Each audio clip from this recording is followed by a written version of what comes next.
If you spend about 2 seconds on social media these days, you may notice the pervasive story that everything is just fine, thank you.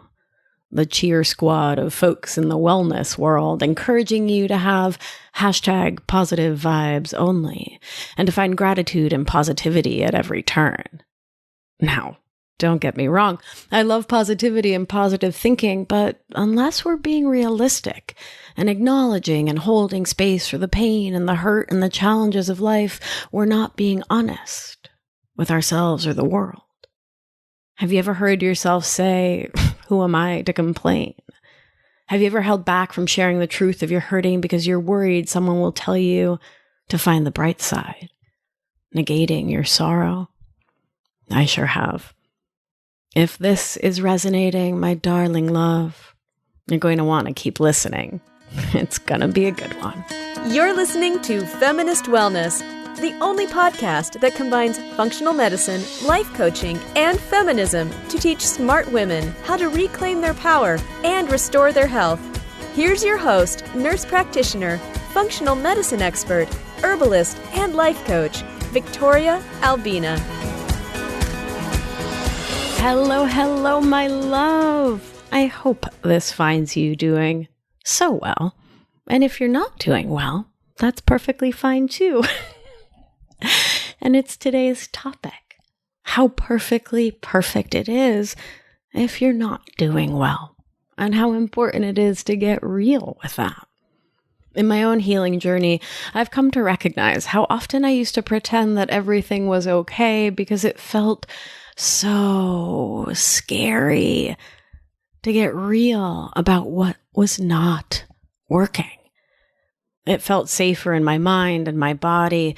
My inner children felt safer when I was telling the story that I was fine. Everything's fine with me. Because I didn't want anyone to worry about me, to pay attention to me, because that attention felt so uncomfortable and cringy. To ask me questions I was scared I either couldn't answer, or that if I did start to answer those questions, I would collapse and fall into an emotional pit of despair I feared I could never crawl out of. It honestly felt like the world might end if someone else saw that I wasn't actually okay in a real way. I also recently realized that this child part of me was scared I would get in trouble if I was upset or hurt, if I wasn't okay, that I would be punished or negated or told I was wrong for feeling less than amazing. I was worried I would hear, "Look at all you have. Who are you to be upset? Who are you to complain?" Today we'll be talking about this habit of hiding our ouch, the hazards of false positivity, and not getting real about what's not okay in your life. Coming up soon, we'll be talking about the habit of using complaining as a buffer against our true tenderness, which is not a negation of what I'm about to say. It's just an addendum. But make sure that you're subscribed to the show so you don't miss that one. So my beauty, it may sound something like this in your brain. Something challenging happens, and you immediately move to, "Everything is fine. I'm totally fine. Things are okay." And the background thought is, who am I? With all of this privilege, I live indoors, I have food to eat, my parents immigrated and worked so hard for me, my mom, maybe the story is your mom quit her job to stay home, or your mom worked 3 jobs to make your life possible, right? Whatever that story is, it boils down to, who am I to be anything less than happy, fine, okay? And I hear this all the time from my clients, this denial of their own upset, because they think it's not for them to be less than happy, or their brains say that if they let themselves feel it all, it will surely overwhelm and kill them. A feeling I know all too well in my own physiology. When I was in college, we often joked about what we called the suffering Olympics. Like there was this hierarchy of ills and suffering that creates this story that if things aren't horrifyingly wrong, like if you're not living in a war zone, then you don't really have a problem. And thus that internal question is spawned, who am I to complain? It was this negation of our own pain because others had it worse. And I want to dive into how harmful that way of thinking can be, especially for those of us socialized as girls and women. We are so often taught to put up with it. We are conditioned to make the best of it.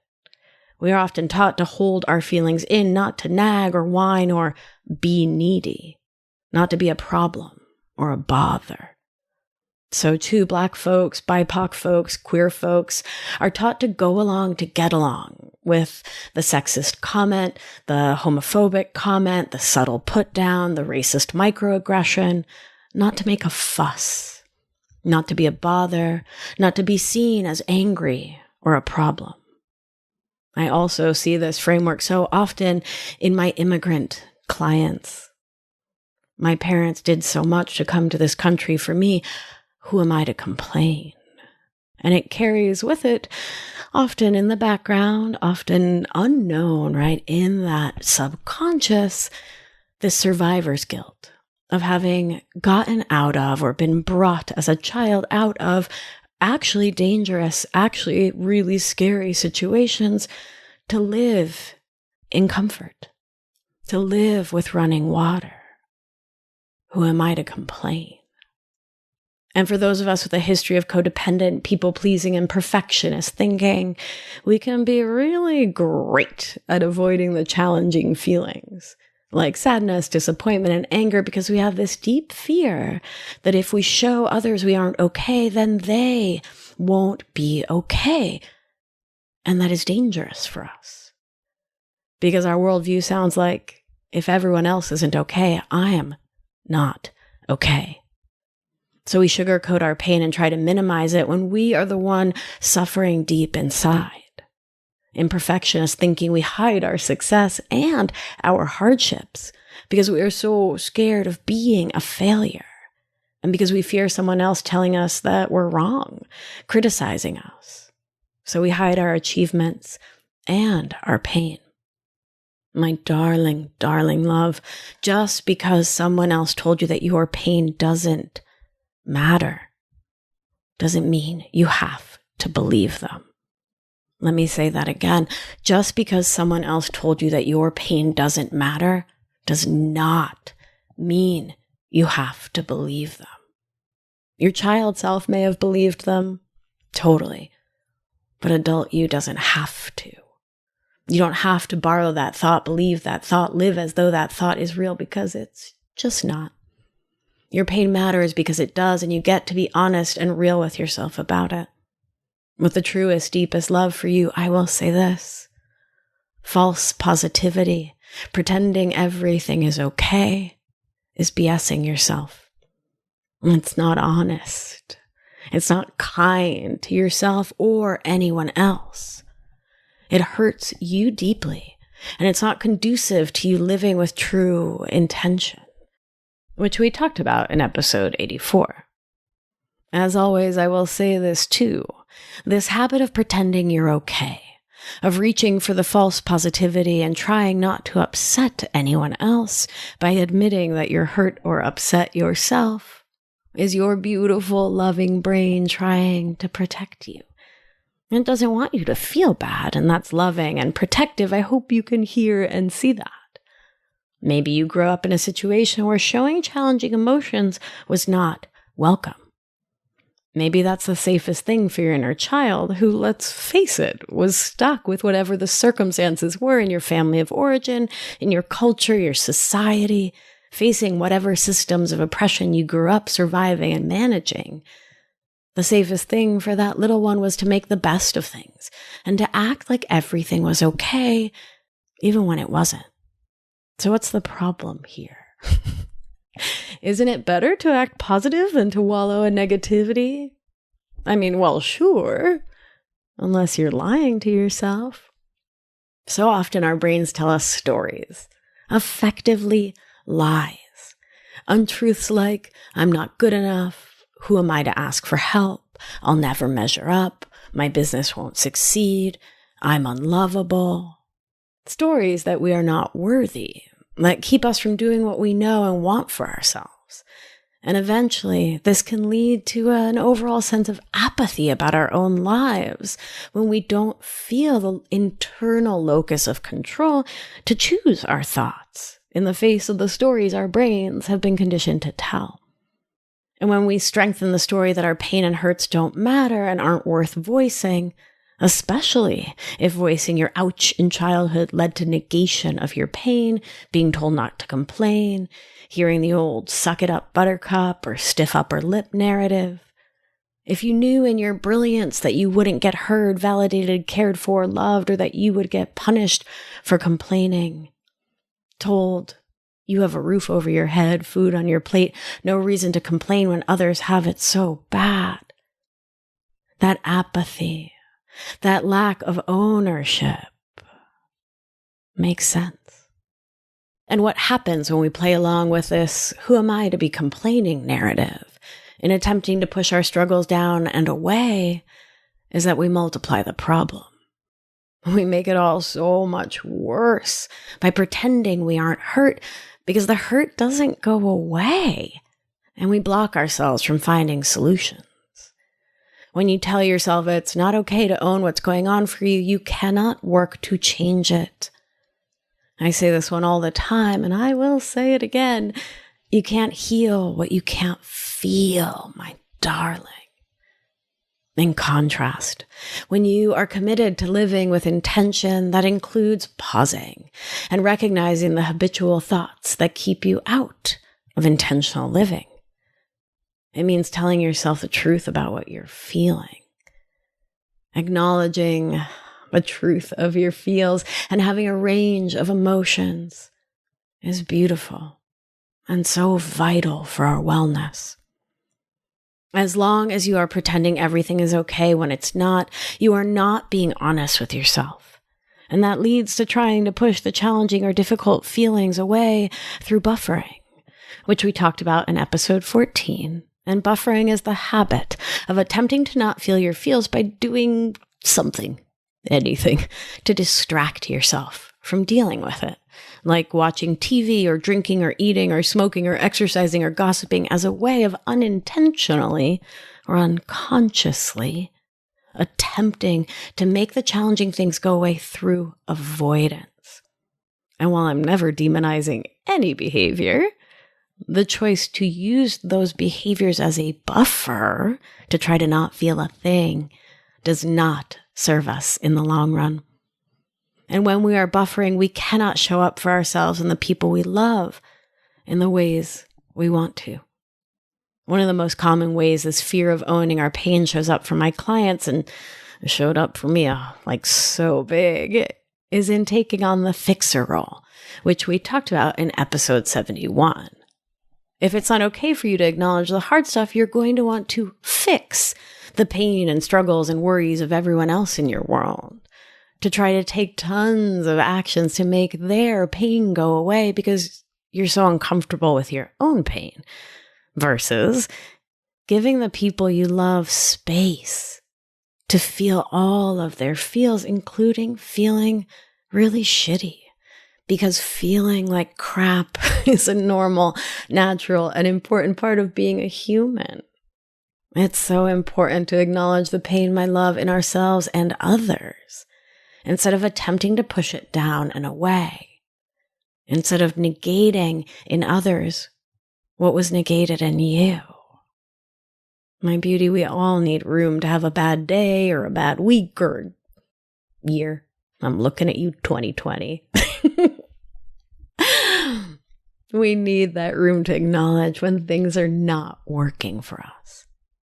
False positivity blocks us from living a real life with human authenticity and can keep us in lousy situations because we tell ourselves, well, it's not really that lousy. Who am I to complain?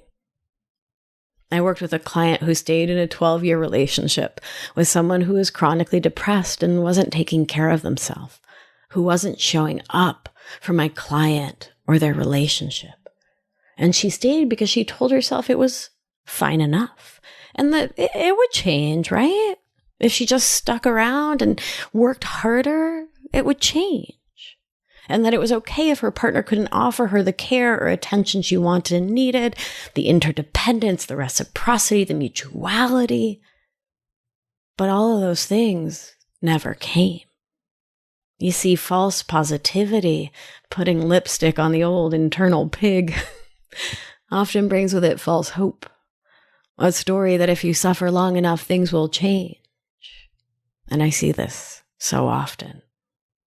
To be clear, my beauty, I'm in no way dissing anyone with chronic depression. I've totally been there myself. The point here is that in this example, the relationship was so not working for my client. She loved to go out. She loved to be in nature, to hike, to socialize, to have friends over. And her partner wanted none of that. And so she got none of that. In her attempts to fix her partner, fix the chronic depression by going along with what her partner wanted, though it wasn't what she needed. In short, she was unconsciously, like I'm not saying she did this on purpose, right? But she was lying to herself to attempt to ward off challenging, negative feelings. And I'm saying negative while making little air quotes because I don't believe that any feelings are negative, but stay with me. So instead of facing the challenging feelings, she spent 12 years in an unfulfilling relationship until she got coaching and could finally see what was really going on. My sweet, beautiful, tender little ravioli of a human. I get it. We think we are bad for having negative thoughts and feelings. Someone taught you to think that way. You were socialized, potentially, I know I was, to think positive. And we see it all over social media as this positive vibes only culture that I find so problematic. Once again, yes to positive energy and thoughts and feelings, but only in the context of reality and not emotional bypassing. Not in pretending things are all sunshine and rainbows when they really just are not all the time, because life isn't meant to be 100% positive at all times. A client of mine who is undergoing cancer treatment told me she feels this constant pressure to be upbeat and positive and to have an I'm going to beat this cancer attitude, even when she mostly feels tired and worn down by the treatment and its side effects and scared about the uncertainty of her health and the effect of this push to feel really positive and have this upbeat attitude. For her is to lead her to feel like a bad cancer patient.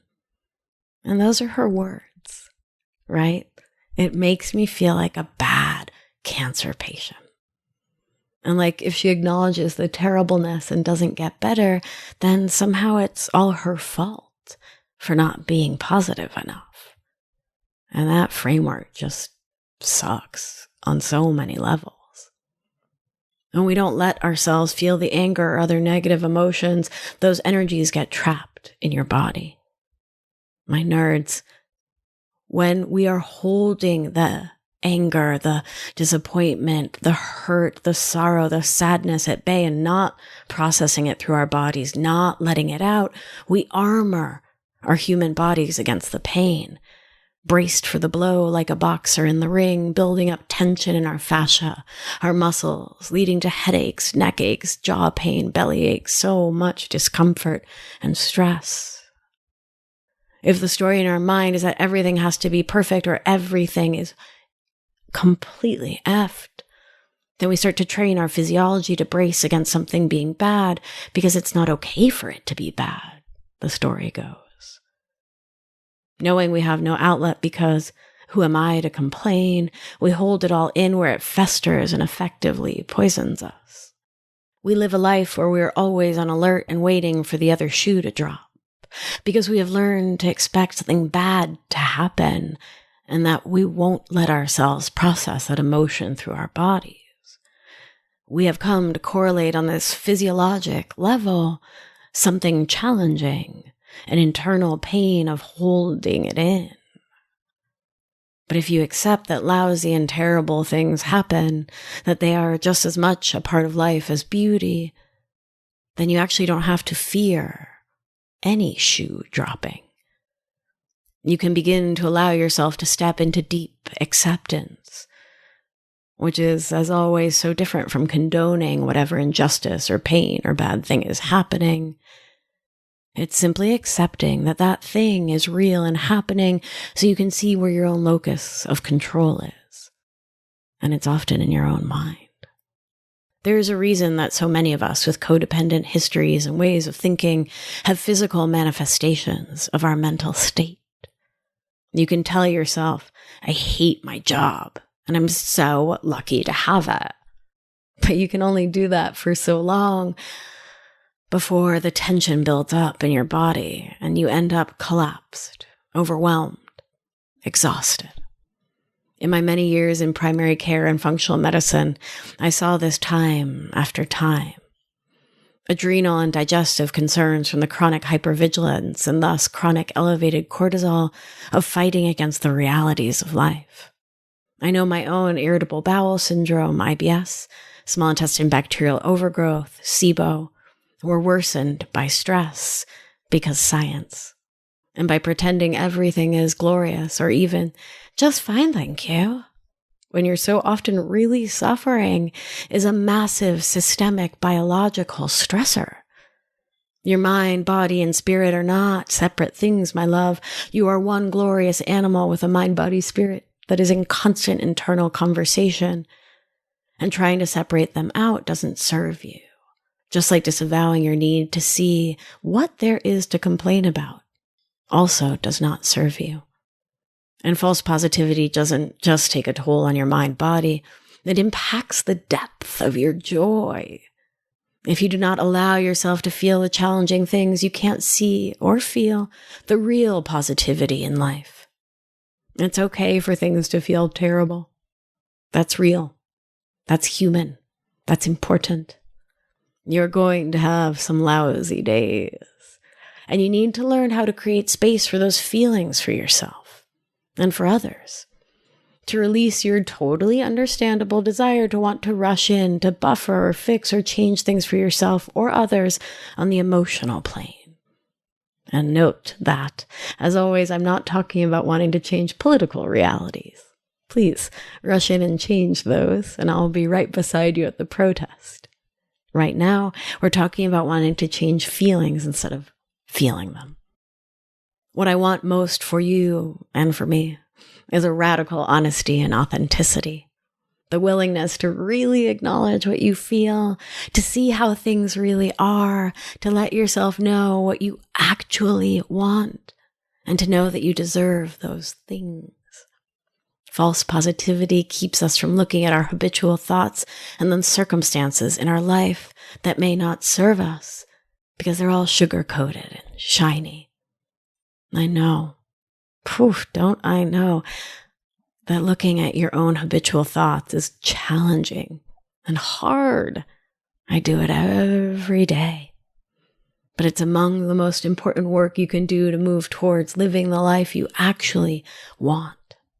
And that means letting go of false positivity and learning to see things exactly as they are, with clear eyes. Pausing to accept how things are and how you really feel about them. Only then are you in a position to truly decide what you want to do about it all. If you want to keep those feelings or shift them using thought work. My sweetness, what's the worst thing that happens when you let go of false positivity? Well, you might feel really shitty, really angry, really sad, a host of other feelings. And my darling, that's okay. Because when you let go of false positivity, you also get to face the truth of things as they really are. Or you can choose to continue to push it away. You have a choice. You can face the realities, or you can face the consequences of continuing to push reality away. And by buffering or emotionally bypassing, trying to pretend that the challenging things aren't challenging, you're effectively just kicking the can down the road and delaying or compounding the eventual negativity. My sweetness, it just doesn't work. You get to decide if you want to live a radically honest life. It's hard and it's painful and it sucks, but I will choose it every single day after a lifetime of not choosing it, working to avoid seeing what was challenging, living in that framework of who am I to complain, and trying to slap some BS false positivity on my pain. Because when you block the bad, you also block the good.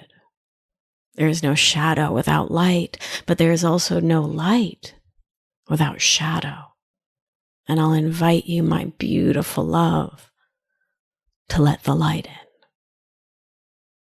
If what I've said here resonates for you, and if you're looking for support to process your feelings, to drop the tired old stories you're telling about your life, and to start living with radical honesty and intention, you're going to want to check out my 6-month Masterclass program, Overcoming Codependency.